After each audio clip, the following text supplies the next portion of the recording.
To complete the diagram and to understand how the free market is working today, we need to go back in time and find out the different transformations it went through. There are many important transformations, and the last one is the one we are living today that will put an end to the free market. It is a final and fatal transformation that will bring about something that will be, thankfully, much better. Let's go back as far as the Middle Ages, and then the system was feudalism. And the monarch had all the powers, the political, but also he was making the law, and he has the economic power. He was the one able to create money. The money was then made of precious metals like gold and silver. And the free market was opening on a marketplace. Every city, every town had a place where the people were free to come and buy and sell their products. The people who were craftsmen and farmers were competing on an equal basis. And this fair competition made sure that the level of supply and the prices of the goods and services made both the buyers and the sellers happy. The free market appeared quite naturally all over the world, and it has worked for hundreds and even thousands of years. So now to claim that the free market is actually over, it's actually dying and should be replaced, it's a pretty big statement, and we will understand why. The big problem at the time was the money, the supply of money. With the growth of the population, you need more money, and you need to develop your economy. For that, the monarch needs to find more gold. And if he cannot find more mines, he had to find it elsewhere.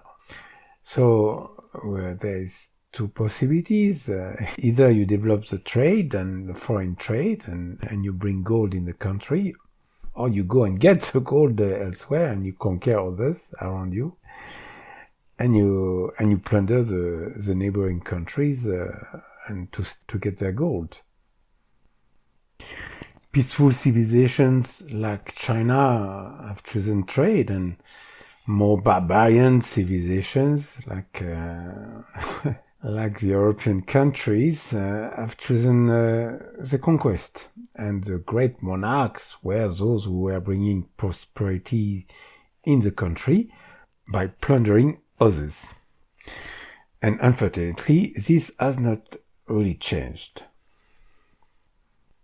Notice that the flow of money between the monarch and the people is in favor of the people. The monarch, by building his castle, having his lavish lifestyle and having this great army, was actually spending the gold and injecting the gold into the economy, and was also raising taxes from the people, but the balance was in favor of the people. The monarch owns the gold mines and can create the money, so there was no need for the monarch to keep any money. He was the source of the money, and he was the one injecting it in the economy, and not extracting it from the people. In other words, the monarch is spending all his money, and there is no need of a pump from the monarch to the people. There was also another problem, is that gold is precious and keeps its value through time. And the people, for their personal security, for the future, will want to keep it and hold it and accumulate it. So, and when they do that, the gold stops circulating, the money stops circulating. And it's a problem because it contracts the economy and it creates recessions.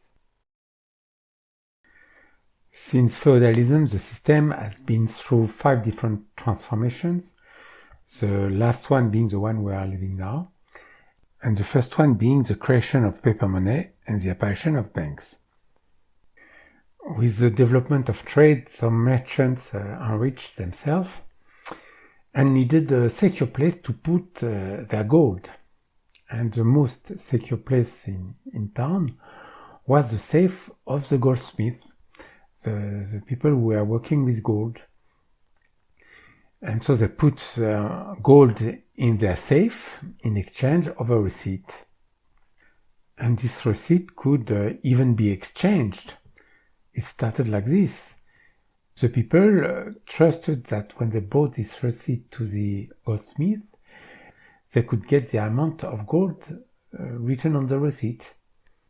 So instead of transporting gold, the people were passing on receipts, which in fact are like IOUs. It was easier and safer than carrying gold and taking the risk to be robbed. So the goldsmith who saw that the gold was staying in their safe and was not used started to make other receipts and started to lend this gold to other people. So it has started as a fraud by lending the gold that they didn't own. And of course by charging interest and make easy money. So they started to make a lot more receipts than they had gold, because the gold was staying in their safe. So they understood that they could create money out of paper. But it was still possible for the people to ask for their gold in exchange of their receipts. But hopefully they won't ask for their gold at the same time, and it will be okay. And this has very much enriched the goldsmiths, who have become bankers and started to make loans with paper money, as the people were preferring using the IOUs, the receipts, and the gold was always returning in the safe. The people much prefer to keep the gold in the much more secure bank's vault than to keep it home. So this was a fraud, but a very beneficial fraud, because it has allowed a large amount of money to be injected in the system. It has allowed the economy to develop without having to find new gold mines to create more money. So the apparition of banks that can create money and lend it has been a big change in the system, and has allowed the economy to develop tremendously, and the Renaissance. And on top of all the gold that was coming from the colonies, this has allowed the enormous expansion. And we have had the Renaissance with all those beautiful castles and art pieces that we enjoy now. So that was the first big transformation. The second big transformation is the arrival of the machine. The loom, the steam engine, the Industrial Revolution. And most importantly, groups of people creating new economic entities like businesses, companies, and corporations. New entities with unlimited lifespan and almost unlimited powers, against which single individuals have no chance to compete. The companies and the corporations will take over progressively all the production at the expense of handicraftsmen. No single individual can compete against tens, hundreds, or even thousands of people working together. The arrival of the companies and corporations will completely change the free market. The free market is the law of the jungle. It's a competition. It's a big fish that eats the small fish. So when you introduce those very big fish, all the small fish get eaten. The supporters of the free market always refer to the time when competition was between human beings of similar skills and size. This free market is long gone. It has progressively disappeared with the takeover of all the business by the companies, leaving only the crumbs or niche markets for human beings or self-employed human beings. From then on, there will be two markets: the traditional market, the craft market, the farmer market, that is dying and will keep shrinking, and the market where the businesses and the owners of the means of production compete, and that will keep growing. And on top of that, we can add another market, the job market, where the people will compete to get the jobs the owners of the means of production consent to give us. That's the market for the slaves, the slave market. For the supporters of the free market, they call it free market, but it is a freedom for the slave masters, the owners of the means of production, to compete between themselves and eliminate each other to form big monopolies. And it is also the freedom for the people, for the slaves, to compete between themselves for the jobs to serve them. That's what they actually support, and they call it free market. But actually, in the last 200 years, the people have lost their sovereignty to serve masters, the owners of the machines and the means of production. The third big transformation is the takeover of all the powers by the banks, or to be more precise, by the moneylenders. With the growth of trade and industry, the bankers made a lot of money, so much so that the monarchs were begging them for loans to finance their projects, and especially their wars. And they have very quickly discovered that the war is a fantastic tool to put the countries and the monarchs into debt and exercise a control over them. They have also very much understood that by financing both sides of the war, you can even make a lot more money. And you can even control the issue of the war by favoring the one you want to see win. The wars are the most costly, and the monarchs are ready to spend as much as it's necessary to save their powers. And they are ready to borrow as much money as it takes to win and save themselves. But the monarch was still capable to oppose the bankers and to sometimes expel them because they were making the law. And some monarchs, like the Tsar of Russia, have very much opposed the bankers. And when I speak about the bankers, I speak about the international moneylenders.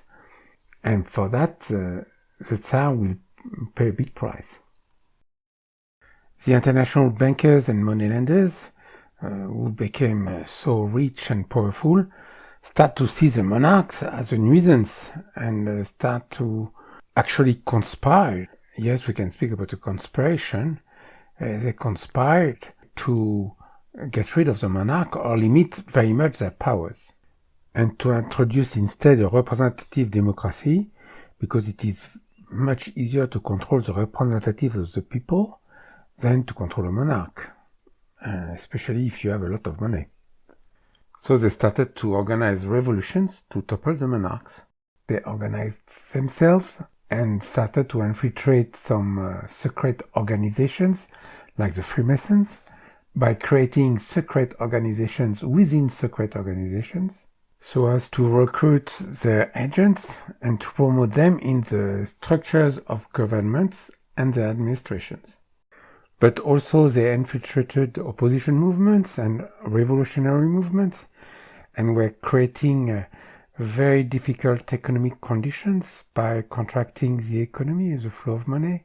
They were making life difficult for the people so that they revolt. They have taken possession of the media, the newspapers, and they have organized smear campaigns against the monarchs or their government. They were inciting revolts and revolutions.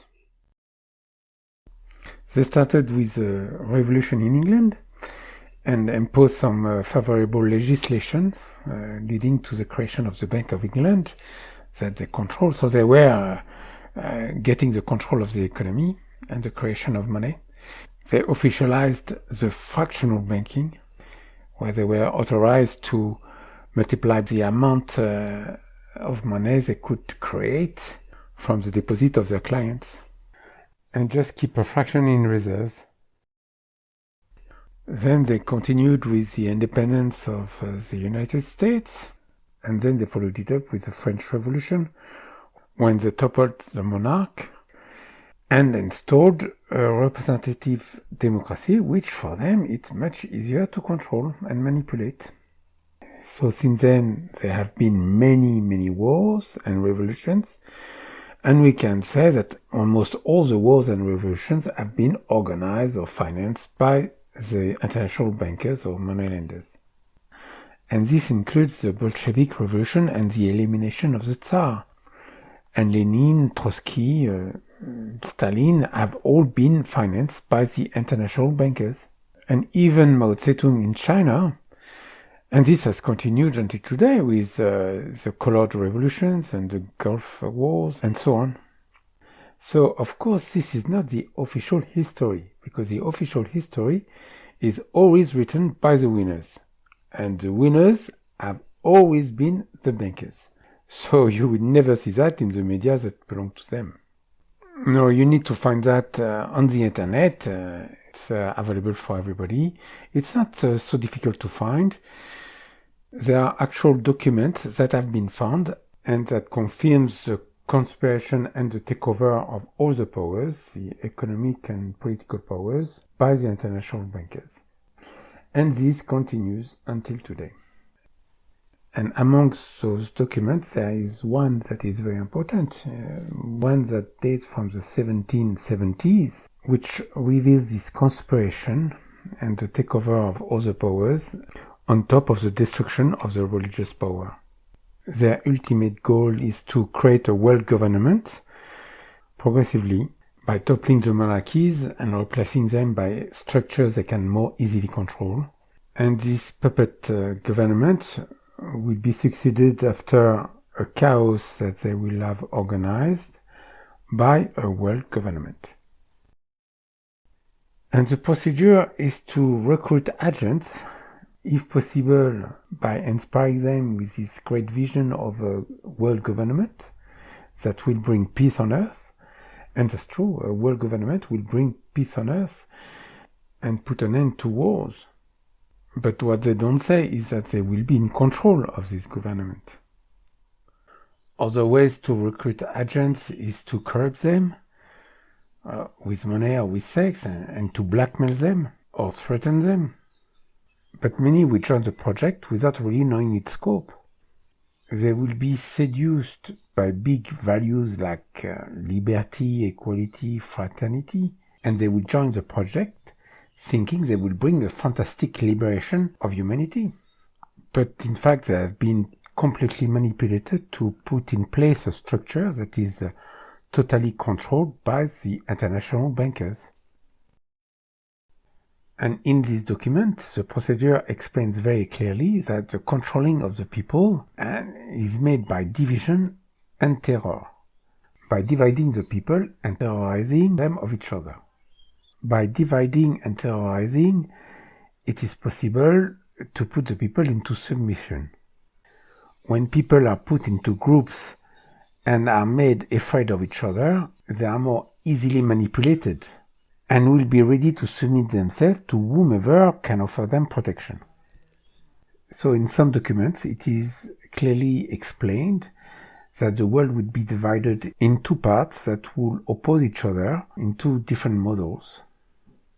The capitalist model with its extension liberalism, and another model that will be called communism.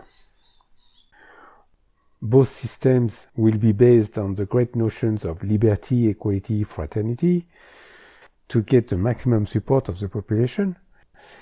One system will be more free than egalitarian capitalism, and the other one will be more equalitarian than free communism.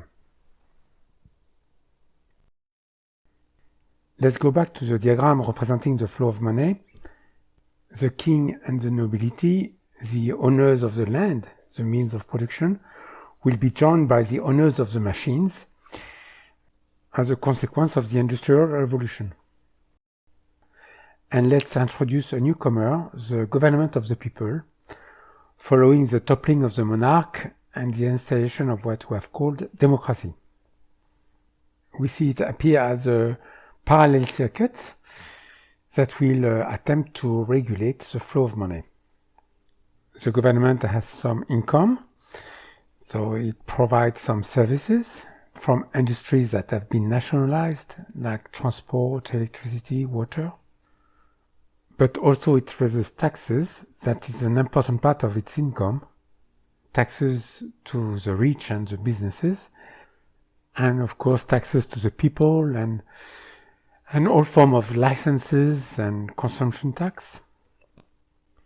And also the government has some expenditures like the reimbursement of the debt, also the cost of the service it offers. For example, one of the big costs is the security, the military, but also the infrastructure, and most of it will go to the owners of the means of production.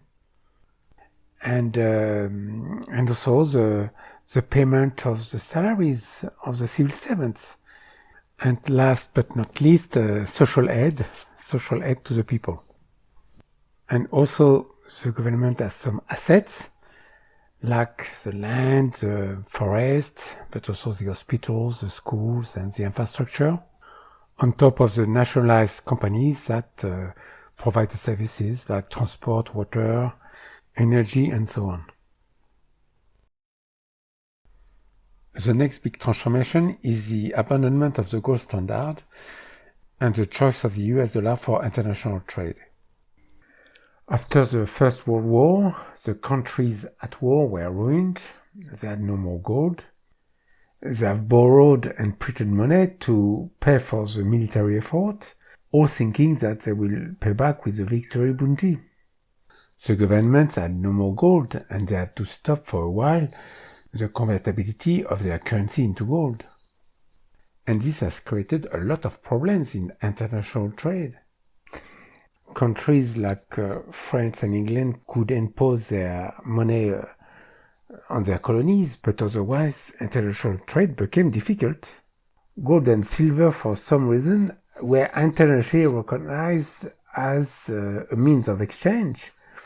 But when people were running out of gold and silver, there was no possibility to trade internationally. And people, of course, are not willing to accept the paper money of another country. So that created a big period of instability. Some countries tried to go back to the gold standard, but for that, the countries had to balance their budget and shrink their economy to the level of gold they possess. So it created a lot of economic difficulties for the people and some recessions. And then we had the Great Depression, and the government needed even more money to fight this misery and to restart the economy. So they printed money, and the war was coming, so they had to prepare for war as well. And all during the war, they continued printing money, moving away from the gold standard. So until we arrive at the end of World War II, when there was an opportunity to put an end to this instability created by the shrinking of international trade and this wild competition between currencies. An international conference was organized to regulate international trade and to put an end to these instabilities that have led to World War II. That's the Bretton Woods Agreement. And then we had this fantastic opportunity to create a single currency, a world currency that would have unified the world with the world government overseeing it. And that would have created peace on Earth. But instead, the delegation of the United States, full of pride, opposed the creation of a world currency and enforced the dollar as the currency for world trade. The United States has largely, immensely profited from the war and has become the economic superpower of the world, all the other economies being in ruin. The United States were in a position to impose their views on the conference. And for a country that claims to be the first supporter of democracy, that was a complete undemocratic decision. Democracy starts with ending all the privileges, and that was an enormous privilege given to the United States. This decision is actually one of the worst decisions ever made. Instead of having an era of peace and prosperity for all, we have still an era of financial instabilities that is likely to lead to another world war, and that could be the extinction of humanity. This decision is already responsible for the death of millions of people around the world and has created so much suffering. The Bretton Woods Agreement were in fact an attempt to return to the gold standard. Only the US dollar was convertible in gold.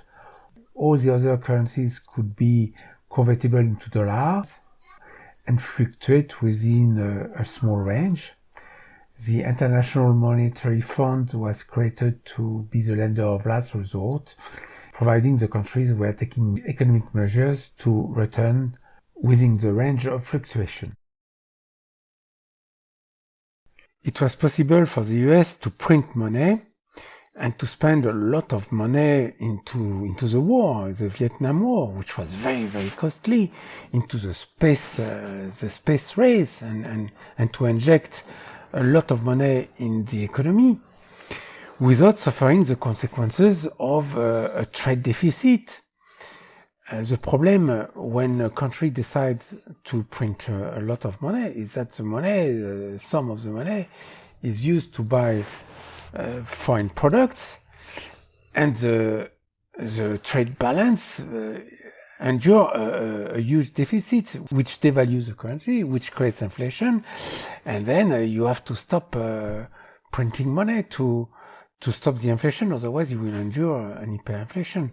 So it was possible for the United States to print so much money and not be affected because there was such a demand overseas of dollars. Dollars were circulating overseas and there was such a need of dollars, so the dollar stayed strong, even though the US was printing money, paper money, because they didn't have the equivalent of gold to back it up. But the positive thing is that it is because of this trade deficit of the United States that the international trade developed and was made possible. So, but that was a huge privilege for the United States, who got everything, every product, the product from overseas were cheap, the dollar was strong, and they could print the dollars and get all the products converged to the United States. They could have a great lifestyle and finance the biggest army to maintain their position of hegemony, economic hegemony, and at the expense of the rest of the world. So the model, for sure, the America was great. You know, it's like the slave master saying, "Oh, I have a great model, economic or business model. You know, I can print money, and all the rest of the world is working for me." And that's a situation that has been created by the Bretton Woods Agreement. Instead of all the countries benefiting from the printing of money and the abundance of money that could have been made by a single currency, but just one country had this privilege, the United States. And that's created one bully in the world whose interest is to hang on to this privilege and to create chaos all over the rest of the world, to be the strongest economy and have no competition so that it can impose its dollars throughout the world. And it's very clear to see that every country that is challenging the US dollar is under severe sanctions. It was true for Iraq, Libya, Syria, but now Venezuela, Iran, China, Russia, North Korea. And now there is a big threat of a third world war to reverse the situation. The threat of wars and the financial instabilities created by the shortage of money will disappear with the creation of the single currency and the world government. And surely the dislocation of big blocks, because big blocks are the ones threatening the small blocks. So it's better to have a world federation of small entities, small countries, than to have superpowers who can impose their rules on the rest of the world. And then with this huge growth in the trade deficit of the United States, and it was becoming obvious that the United States were spending a lot of money in the Vietnam War, in the arms race, in the space race. So some countries started to doubt that the dollars will be convertible into gold. And some countries who have accumulated a lot of dollars have started to ask the United States for their gold. And then the United States decided straight away to break the Bretton Woods Agreement and stop the convertibility of the dollar into gold. And that was in 1971. But going off the gold standard was a huge risk because the dollar was not backed up by anything and could lose its value and its position as the currency for world trade. So they made an agreement with the monarchs and the dictators of the Gulf to accept to sell their oil only in US dollars in exchange of support and military protection for their regime. Because the amount of money required to buy the oil is enormous, that was enough for all the countries to acquire the dollars and keep the dollar as the international currency. And because also that was very useful to have one currency for all the international trade. So despite giving up the gold standard and the Bretton Woods Agreement, the dollar kept its position as the world currency for international trade. And the economic dominance and privilege of the United States could continue.